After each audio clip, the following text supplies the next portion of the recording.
ఏం చేసినాయా కాంగ్రెస్ వాళ్ళు అంటే ఒకటి మాత్రం చేసిరు. ఒక కొత్త ఇల్లు కట్టలే, ఒక ఇటుక పెట్టలే, హైదరాబాద్లో కనీసం పొక్కలు కూడా ఉడిస్తలేరు రోడ్ల మీద. కానీ ఒక్కటి మాత్రం పొక్తాగా చేస్తున్నాడు. ఏం చేస్తుండు? గరీబోళ్ళ ఇండ్లు ఎక్కడుంటే అక్కడికి మాత్రం బుల్డోజర్ మాత్రం పంపిస్తున్నాడు.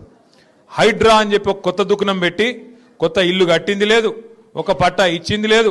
ఉన్న ఇల్లు గులగొట్టుట్లో మాత్రం ఫస్ట్ ఉన్నాడు, ఇల్లు మాత్రం గులగొడతా ఉన్నాడు. జూబ్లీ హిల్స్ వాళ్ళు, షేక్పేట వాళ్ళు ఇలా మీరు చేయవలసిన ఆలోచన ఒక్కటే, మీకు కారు కావాలన్నా బుల్డోజర్ కావాలన్నా ఏదో ఒకటి ఆలోచన చేసుకోరు. మీకు కారు కావాలంటే టీఆర్ఎస్ గెలవాలి, కేసీఆర్ గెలవాలి, గోపీనాథ్ భార్య మాగంటి సునీతమ్మ నిలబడ్డది, ఆమె గెలవాలి. ఇక మీ ఇంటికి బుల్డోజర్ రావాలి, హైడ్రా రావాలంటే మాత్రం పక్కా మీరేం చేయాలనో అది చేయండి. నేనేదో ఇది మిమ్మల్ని భయపెడతానికి చెప్తలేను, ఉన్న వాస్తవం చెప్తున్నా. ఉన్న వాస్తవం ఏంది ఈరోజు అంటే, ఇవాళ మీరు చూస్తే రేవంత్ రెడ్డి ప్రభుత్వం, కాంగ్రెస్ ప్రభుత్వం వచ్చినాక కోర్టులంటే గౌరవం లేదు, పేదవాళ్ళంటే గౌరవం లేదు.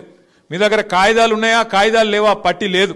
ఇష్టం వచ్చినట్టు గుడ్డెద్దు చేన్ల పడ్డట్టు పోయి ఎక్కడ పడితే అక్కడ హైదరాబాద్లో నిన్నగాక మొన్న కూడా గొలగొట్టిరిపోయి గరీబోళ్ళు ఇళ్లల్లో వండుకునే అన్నంను తన్నుడు, వాళ్ళు పిలగాళ్ళు పెట్టుకునే పుస్తకాలు వారేసుడు, వాళ్ళ వాటర్ బాటిల్ వారేసుడు, ఎక్కడికక్కడ గుడిసెలు గులగొట్టుడు, రేకుల షెడ్లు గులగొట్టుడు, ఆగమాగం చేసి రోడ్డు మీద ఉండే బండ్లను కూడా ఆఖరికి ఇష్టం వచ్చినట్టు ఎత్తవతల వాడిస్తున్నారు, ఎక్కడికక్కడ కూలగొడతా ఉన్నారు.